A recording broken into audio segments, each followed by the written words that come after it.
En décembre, c'est le marathon du don de Radio Courtoisie. Alors, la mission première de Radio Courtoisie, déjà, c'est la défense des valeurs traditionnelles, de la vérité et de la liberté d'expression la plus absolue dans le respect de la loi. Et nous avons pour principe, comme devise, de réinformer. Alors, la réinformation, c'est un mot qui est passé dans le langage commun aujourd'hui, mais il a été forgé à Radio Courtoisie. La réinformation, qu'est-ce que c'est ? Ça n'est pas de la désinformation à l'envers, c'est le contraire de la désinformation. C'est-à-dire qu'on donne des faits vrais, et ensuite on donne une interprétation qui, elle, est libre, mais encore une fois, l'exigence, c'est la vérité. Alors si vous aussi, vous appréciez qu'on essaye de vous proposer autre chose que le robinet d'eau tiède des médias habituels, Oula, c'est tiède. Si vous appréciez qu'on essaye d'approcher avec vous de la vérité, eh bien, participez à notre marathon du don. Donnez-nous les moyens de défendre vos idées. Rendez-vous sur soutenir.rc.fr. Ligne droite, vue de haut. Liselotte Dutreuil. Bonjour Liselotte. J'arrive. Bonjour Maud. Bonjour à tous les auditeurs. Bonjour à l'équipe. Ce matin, je reçois Corentin Stemler, l'auteur et metteur en scène du spectacle La Dame de Pierre. Bonjour et merci d'être avec nous. Alors à l'heure où tous les regards ont été rivés sur Notre-Dame ce week-end avec ces grands personnages politiques qui ont pu se rassembler, toute cette histoire qui a été remise au goût du jour, vous, Corentin Stemler, on imagine que vous avez regardé ça avec un sentiment plutôt satisfait puisque vous êtes un grand amoureux de Notre-Dame et c'est probablement l'une des raisons qui vous a poussé justement à écrire ce spectacle, La Dame de Pierre. Est-ce que vous pourriez commencer par là ? Qu'est-ce qui vous a animé au moment où vous vous êtes dit « Tiens, il faudrait que j'écrive une pièce sur Notre-Dame de Paris » ? Eh bien, en avril 2019, quand Notre-Dame de Paris a brûlé, comme tous les Français, j'étais assez sidéré par ce qui était en train de se passer. On se sentait tous impuissants devant les images de Notre-Dame dans les flammes. On partageait la même émotion. Et je me suis dit à ce moment-là, en fait, j'ai envie d'écrire un spectacle qui raconte l'histoire de Notre-Dame, qui fasse rayonner ce monument, parce que ma conviction, c'est que pour défendre notre patrimoine, il faut l'aimer, et pour l'aimer, il faut le connaître. Donc il faut le découvrir par différentes manières. Et ma conviction s'est renforcée quand, dans les semaines qui ont suivi l'incendie, il y a eu des débats sur comment est-ce qu'il fallait reconstruire Notre-Dame, est-ce qu'il faut la faire à l'identique ou est-ce qu'il faut faire autre chose. Je pense qu'on peut effectivement avoir un débat sur l'opportunité de créer des choses de notre temps dans une cathédrale, mais il y a quand même des projets qui sont allés beaucoup trop loin. Il y a des personnes qui voulaient mettre une verrière à la place de la nef avec un jardin et un Starbucks au-dessus de la cathédrale. Donc je me suis dit, c'est pas possible. C'est-à-dire que si on en arrive à envisager des choses comme ça, c'est qu'on a perdu le sens de ce monument, d'une cathédrale. On a perdu l'âme de cet endroit. Et ça a été pour ça que j'ai voulu faire ce spectacle, La Dame de Pierre, qui raconte l'histoire de Notre-Dame de Paris.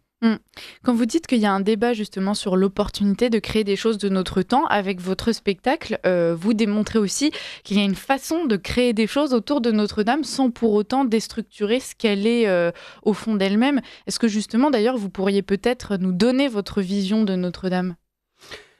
Alors, Notre-Dame de Paris, c'est un monument qui, je pense, ne peut être compris que si on l'étudie à travers plusieurs prismes.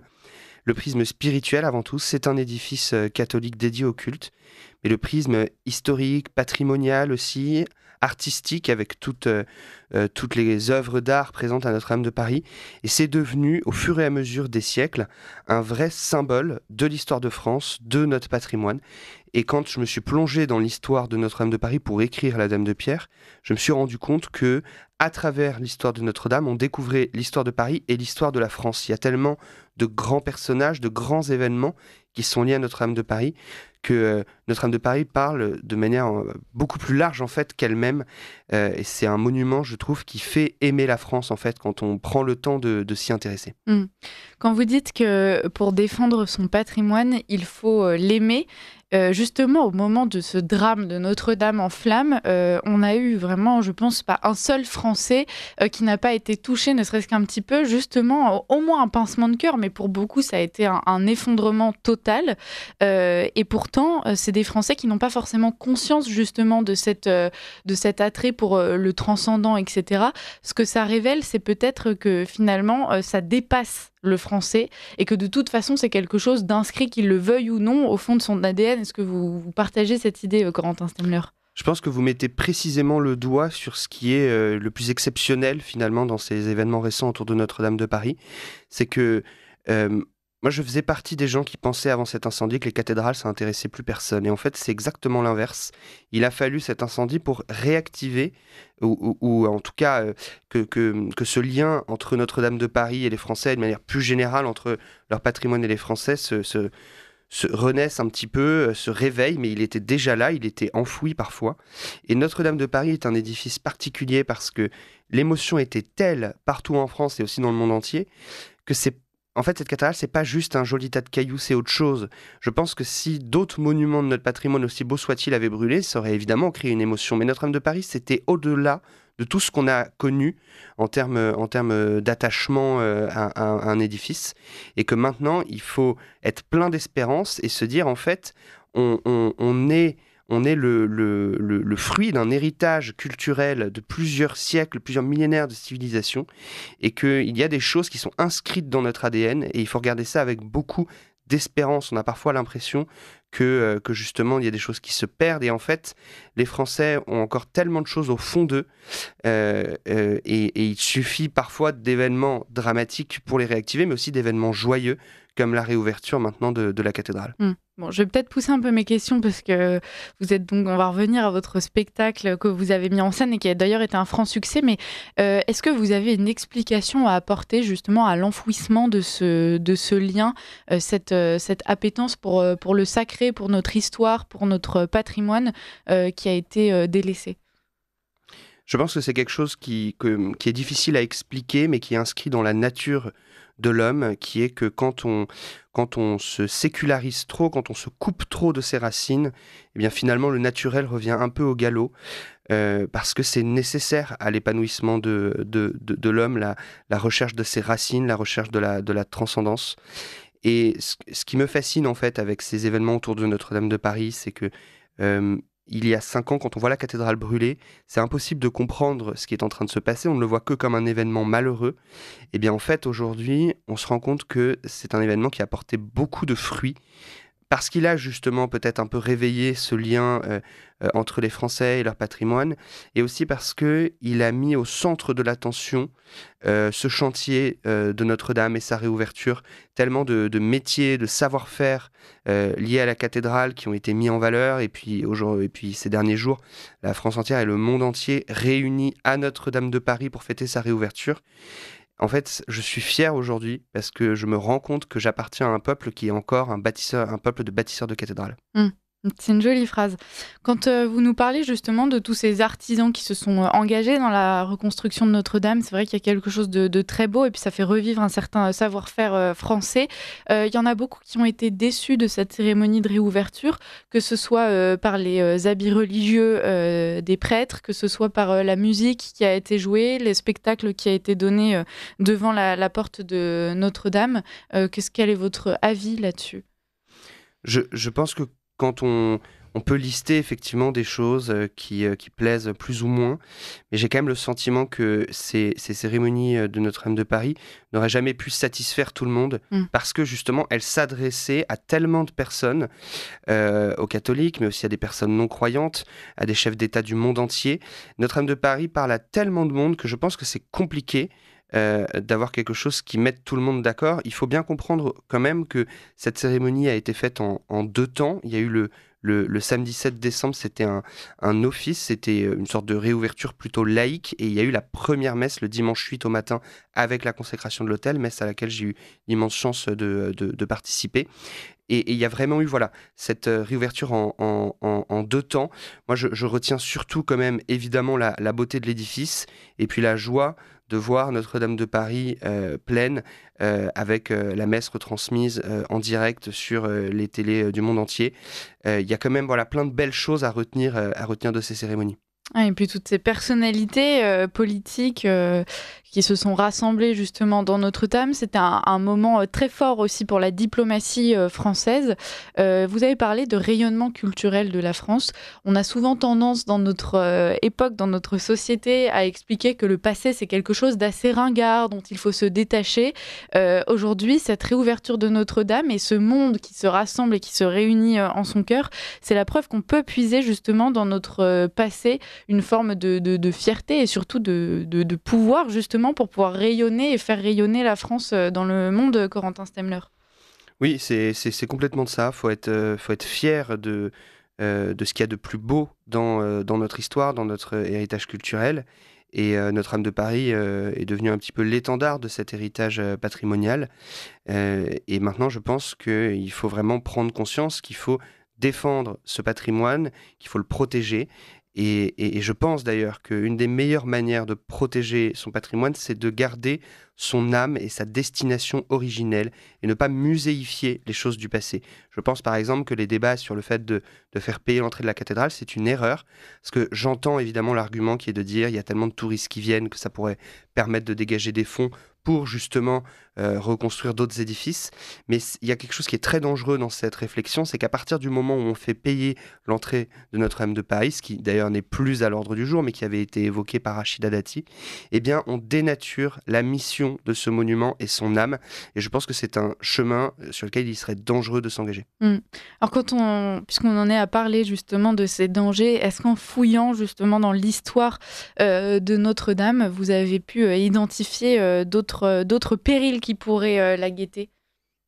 Alors, chaque époque a ses périls, bien sûr, mais moi, je retiens, surtout dans l'histoire de Notre-Dame de Paris, l'état de Notre-Dame au XIXe siècle. Elle a été saccagée pendant la Révolution française, elle était déjà dans un mauvais état, et Notre-Dame aurait pu disparaître à ce moment-là. Et c'est Victor Hugo, en fait, qui était un jeune poète qui n'était pas encore reconnu comme il l'a été dans la suite de sa carrière, qui tombe amoureux de cette cathédrale et qui se dit je ne suis qu'un poète, qu'est-ce que je peux faire pour Notre-Dame de Paris? Et il a une idée de génie, il se dit si j'écris un roman qui fait aimer cette cathédrale, eh bien on aura envie de la défendre. Ça, c'est de là que j'ai tiré la réflexion que je vous faisais tout à l'heure sur le fait que pour connaître notre patrimoine, pour défendre notre patrimoine, il faut l'aimer, et pour l'aimer, il faut le connaître, parce que le roman de Victor Hugo a tellement participé au rayonnement de Notre-Dame de Paris que ça a permis ensuite les grands chantiers de restauration. Et je pense que c'est pour ça qu'il est nécessaire qu'il y ait des œuvres culturelles qui fassent rayonner l'histoire, l'âme de nos monuments, parce que c'est comme ça que demain, on aura envie de les défendre, parce qu'on aura appris à les connaître et à les aimer. Alors c'est le but de votre spectacle justement, Corentin Stemler, qui, on l'a déjà dit, a rencontré un franc succès puisque vous l'avez déjà joué. Est-ce que vous pourriez nous donner peut-être quelques chiffres de ce succès ? Alors, La Dame de Pierre, c'est un grand spectacle qui a réuni 200 jeunes artistes qui se sont engagés pour créer ce spectacle, avec à peu près 80 personnes sur scène et puis énormément de monde en coulisses. On a plus de 500 costumes pour traverser les époques, un décor gigantesque qui fait 200 mètres carrés. C'est 1h30 de spectacle pour raconter 800 ans d'histoire de Notre-Dame de Paris. On a créé le spectacle au Palais des Congrès de Paris en juin 2023. Ça a été un très grand succès sur 3 jours avec 10 000 spectateurs. Et on revient pour fêter la réouverture de Notre-Dame de Paris au Palais des Congrès du 20 au 22 décembre. Bon, écoutez, chers auditeurs, c'est quelque chose probablement de très plaisant à faire, par exemple, avec ses enfants, petits-enfants. C'est ouvert à tout public, j'imagine, Corentin Stemler. C'est très familial comme spectacle et on a vraiment cherché à faire un spectacle qui parle de Notre-Dame de Paris d'un point de vue spirituel, mais d'un point de vue historique aussi, d'un point de vue artistique, de manière à ce que tout le monde puisse se retrouver dans cette cathédrale qui parle à tout le monde. Oui, et puis encore une fois, c'est ce que vous allez toucher, c'est l'âme des gens. C'est peut-être quelque chose qu'il faut essayer de retrouver aussi, peut-être assumer ce côté spirituel. C'est quelque chose qu'on a de moins en moins de facilité à faire. On a une forme de pudeur. Est-ce que vous avez l'impression que ça a été bien accueilli, justement ? J'ai été assez impressionné même par le nombre de personnes touchées par le spectacle, même des personnes non croyantes, qui trouvait cette dimension justement spirituelle très forte de Notre-Dame de Paris, assez impressionnante. C'est en fait à travers notre spectacle, c'est Notre-Dame de Paris qui parle aux gens et qui les touche. Et ça a été pour moi une nouvelle confirmation que c'est un monument qui a une vocation universelle, qui rassemble et qui peut faire énormément de bien à notre société. Oui, alors pour cultiver justement cet esprit, le genre d'âme et d'aspiration qui peut faire perdurer notre patrimoine, et donc en l'occurrence notre patrimoine religieux, est-ce que vous pensez qu'il y a un travail de fond à faire sur la société française, ou bien est-ce que simplement justement par ce biais artistique et puis des choses peut-être plus ludiques, on peut arriver à retrouver cette fibre et cette âme française profondément amoureuse de son pays, Corentin Stemler ? Il faut les deux. L'art, c'est une porte d'entrée vers la connaissance, c'est-à-dire que Je vais vous raconter une anecdote. Quand on a joué notre spectacle en tournée à Metz, il y a une famille, 2 parents, 2 enfants qui sont venus voir le spectacle. Et à la sortie, on leur demande ce qu'ils en ont pensé. Et les parents nous disent que leurs enfants, qui étaient des jeunes enfants, qui avaient moins de 10 ans, leur avaient demandé s'ils pouvaient aller à Paris pour visiter Notre-Dame de Paris quand elle sera ouverte. Et en fait, c'est ça l'intérêt de faire un spectacle qui parle de Notre-Dame de Paris. Parce qu'il y a ce que le public va en retenir sur le moment, mais il y a ce que ça peut allumer parfois dans le cœur des personnes et qui ensuite vont se tourner vers d'autres contenus pour creuser, pour développer des choses. Et le spectacle, mais comme le cinéma par exemple, est une porte d'entrée extraordinaire et qui, je pense, est nécessaire pour éveiller les consciences, pour laisser quelque chose au cœur du spectateur qui va le travailler. Mais ensuite, c'est parfois un chemin qui peut se faire sur plusieurs années. Oui, c'est fabuleux ce que vous nous dites, parce que finalement, vous faites des tournées avec votre spectacle et vous vous rendez compte que même au-delà de Paris et des Parisiens et des visiteurs de Notre-Dame, il y a un vrai attachement à ce patrimoine, même au fin fond de la campagne française. C'est quelque chose de presque universel, parce que ça se propage aussi à l'étranger, tout cet amour pour Notre-Dame. Complètement. C'est une cathédrale qui parle à tout le monde. C'est pas simplement la cathédrale des Parisiens. Moi, j'aime bien dire que c'est la cathédrale de tous les Français. C'est-à-dire que chaque diocèse a évidemment sa propre cathédrale, mais c'est un monument qui parle à tous les Français. Vous le disiez, partout dans le monde entier aussi. Et les premières dates de tournée de la Dame de Pierre nous ont confirmé aussi que voilà, l'attachement à Notre-Dame de Paris, il est très large. Et partout en France, on rencontre des personnes qui ont une histoire avec cette cathédrale, qui sont fascinés par cet édifice. C'est assez impressionnant. Il y a beaucoup de gens qui commencent à aimer Notre-Dame simplement parce qu'elle est belle, et c'est déjà énorme. Il faut cultiver justement ce sens du beau avec un grand B. Quand on s'intéresse ensuite à l'histoire de Notre-Dame, Corentin Stemler, on imagine qu'ensuite il y a probablement certains passages de cette histoire qui vont nous émouvoir plus que d'autres. Est-ce que vous, en l'occurrence, il y a une époque ou une épreuve à laquelle a dû faire face Notre-Dame de Paris qui vous a particulièrement bouleversé lorsque vous vous êtes penché sur cette histoire et que vous avez écrit votre spectacle? Il y a tellement d'événements, tellement d'époques. Moi, je pense à un des plus beaux moments, mais qui n'est pas un moment douloureux, qui est un moment joyeux, mais c'est la conversion de Paul Claudel, le soir de Noël 1886. En fait, Claudel a écrit un texte qui raconte sa conversion, texte qu'on a adapté pour en faire une scène dans le spectacle. Et je trouve ça extraordinaire, en fait. Il avait 20 ans, il passe à côté de Notre-Dame de Paris, il rentre, il entend les vêpres qui sont chantées le soir de Noël.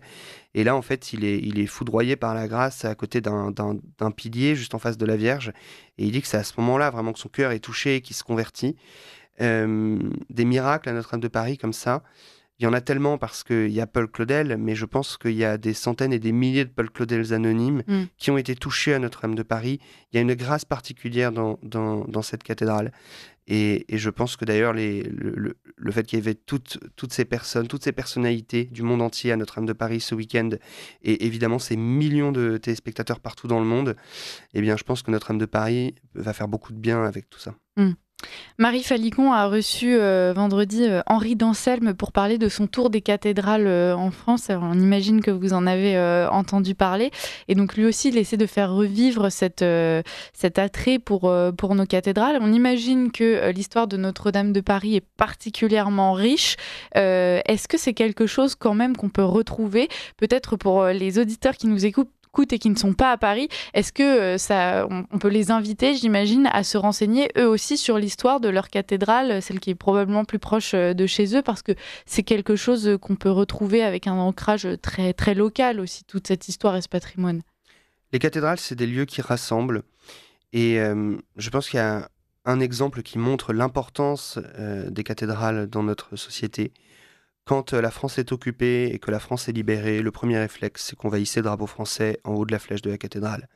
Et il y a tellement d'exemples comme ça et d'anecdotes sur les cathédrales de France entière.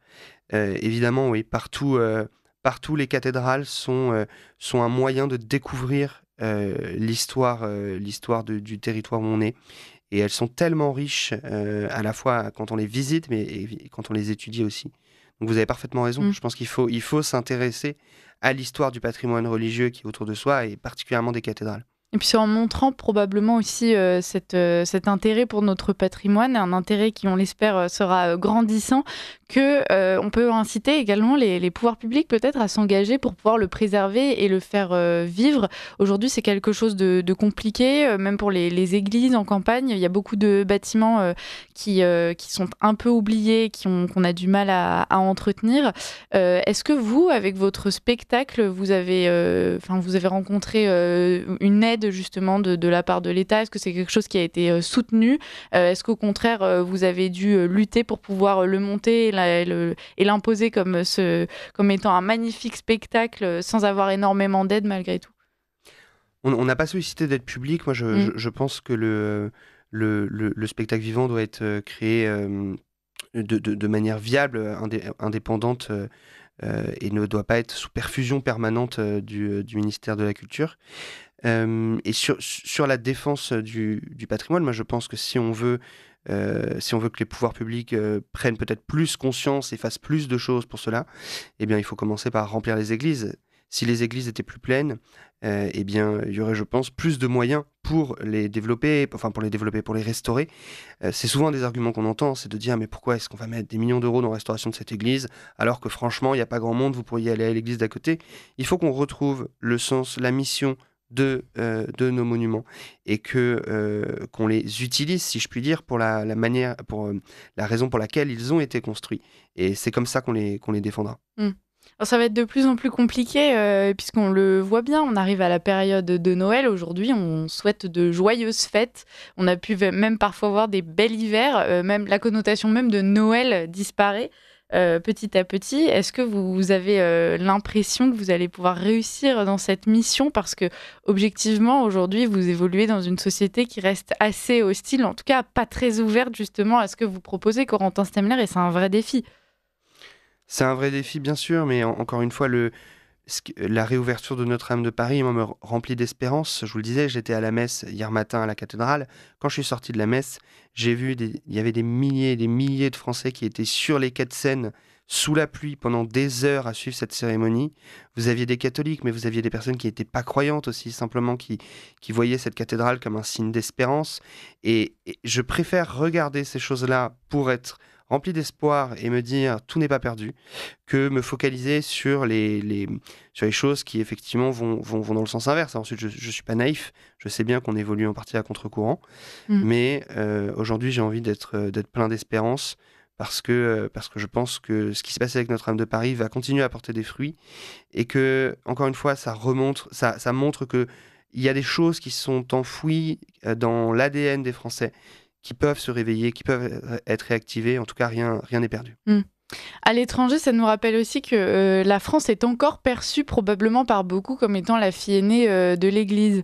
On a tous ces chefs d'État qui se sont rassemblés dans une église en France. On a l'impression que la France aujourd'hui, quand bien même il y a beaucoup d'efforts qui sont faits en ce sens, on n'a pas vraiment... elle est de toute façon toujours raccordée à cette foi catholique chrétienne. La France était là bien avant nous et elle restera là bien après nous. Donc je pense que même avec la plus mauvaise volonté du monde, on n'arriverait pas à couper totalement la France de ses racines. Donc effectivement, la France reste la fille aînée de l'Église.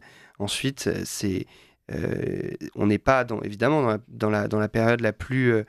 où la France fait rayonner le plus la foi chrétienne, mais je pense que rien n'est perdu et que des choses peuvent revenir. Toutes les initiatives qui visent à redonner à la France ces titres de noblesse vont encore se développer, et tant mieux. Le grand absent de cette cérémonie, c'était le pape François, vous le regrettez ? Alors, oui, effectivement, je pense que ça aurait été une bonne chose que le pape François soit présent. Ensuite, j'ai quand même entendu dire qu'il a été physiquement de plus en plus diminué, donc je pense qu'il faut faire attention quand même quand on commente ce genre d'événement. Ensuite, il a quand même écrit un texte qui a été lu à la cathédrale, donc lors de la cérémonie d'ouverture, donc il s'est quand même, si on peut dire, associé, intéressé à l'événement. Quand vous avez travaillé sur ce spectacle, on va y revenir parce que alors Notre-Dame, il y a tellement de choses à dire que ça part dans tous les sens.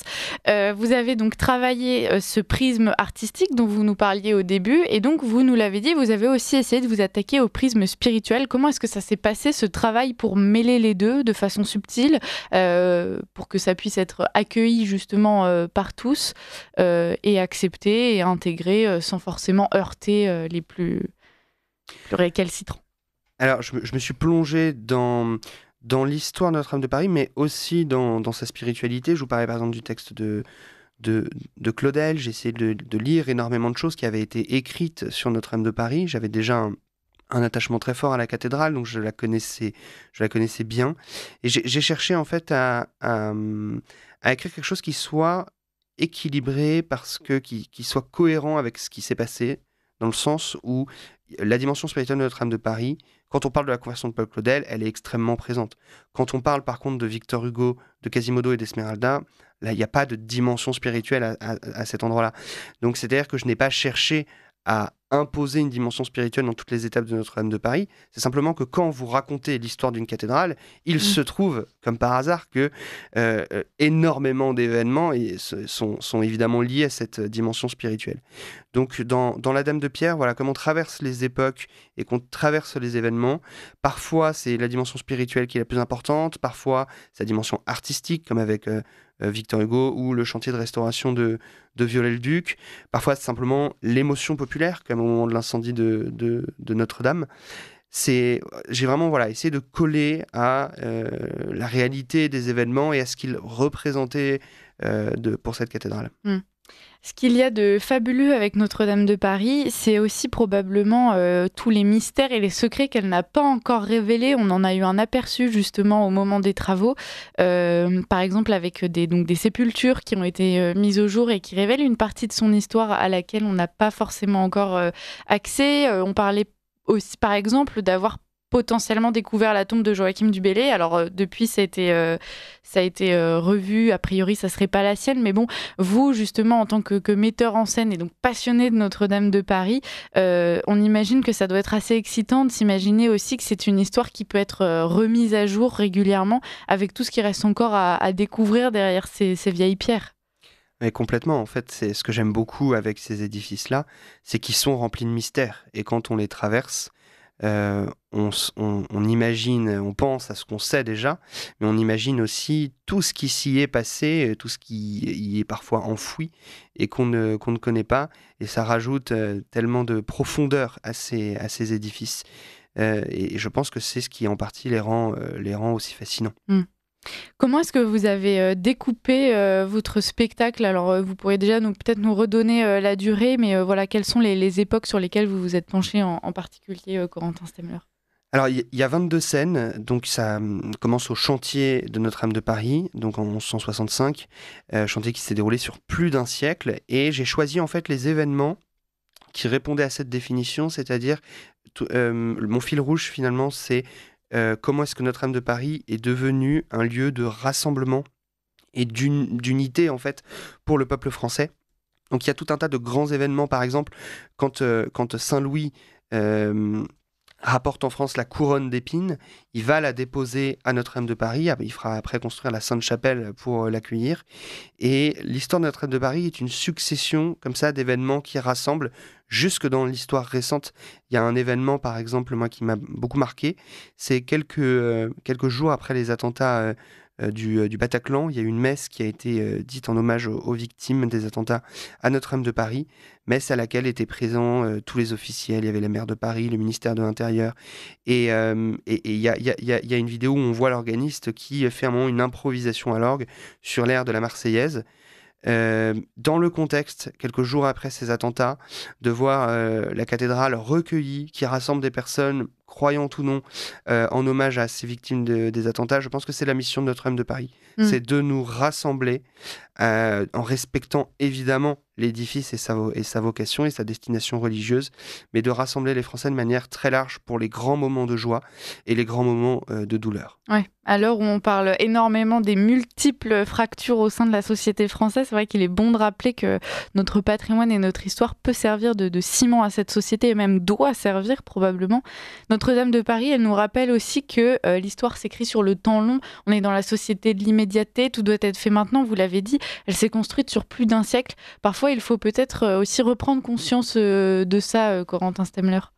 Bien sûr, et je pense que sur les débats, quand on a des débats sur la restauration d'un monument historique, il faut rester très humble parce que il ne faut pas oublier que Notre-Dame de Paris était là depuis des siècles, elle sera là encore, je l'espère, pour des siècles, et elle a vu la ville de Paris grandir, se développer au fur et à mesure des siècles. Elle est restée là comme un monument qui veille, comme une présence rassurante. Elle a évolué un petit peu au fur et à mesure du temps, mais je pense que quand on touche à un édifice, il faut le faire du coup avec beaucoup d'humilité, en ne cherchant pas à imposer une marque de fabrique, une époque, mais en restant dans une forme d'harmonie.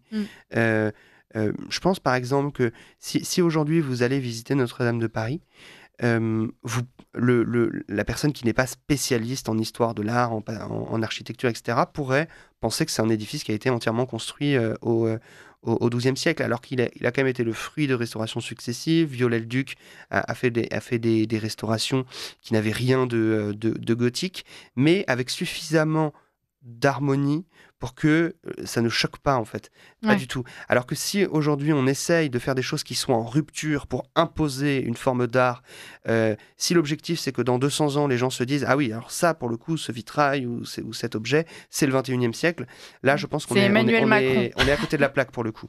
Voilà. Bah écoutez, ce mot d'harmonie est très beau et on va finir là-dessus. Il nous reste 1 minute. On sent que c'est ce que vous avez recherché dans votre spectacle, autant par les costumes que la musique. Tout vient épouser justement cette histoire de Notre-Dame. Il n'y a pas la volonté qu'on peut retrouver en permanence ailleurs de moderniser. Ça épouse simplement l'histoire. Et donc votre spectacle, c'est aussi finalement cette recherche du beau dont on parlait. Bien sûr, parce que quand on parle de Notre-Dame de Paris, on a envie d'être à la hauteur du monument, du sujet dont on parle. Et Notre-Dame de Paris est tellement belle, tellement resplendissante qu'on s'est juste laissé inspirer par cette beauté pour essayer de la communiquer du mieux qu'on peut aux spectateurs sur scène. Bah écoutez, merci beaucoup pour ça, Corentin Stemler. Vous vous êtes entouré d'une équipe magnifique justement pour arriver à cet objectif, tant par les petites mains, donc les chefs d'orchestre, les musiciens, les metteurs en scène qui vous ont probablement aidé, et puis tous ces comédiens. Est-ce que vous pourriez rappeler peut-être aux auditeurs comment est-ce qu'ils peuvent se rendre du coup à votre spectacle ? Alors, il faut réserver ses billets sur ladamedepierre.fr. Il reste des places. On joue 20, 21, 22 décembre au Palais des Congrès de Paris. La Dame de Pierre, c'est un spectacle, comme vous le disiez, familial qui peut s'adresser à tous. Et on a hâte de présenter la nouvelle version du spectacle qui parle maintenant de la réouverture, évidemment. Voilà. Eh bien, écoutez, merci beaucoup, Corentin Stemler, pour votre travail. Merci de nous proposer de si belles choses à faire. Et puis, chers auditeurs, si vous ne saviez pas quoi faire pour vos premiers jours de vacances, et bien désormais, vous le savez. Merci Corentin Stemler, à très bientôt et puis on vous souhaite tout le succès que vous méritez.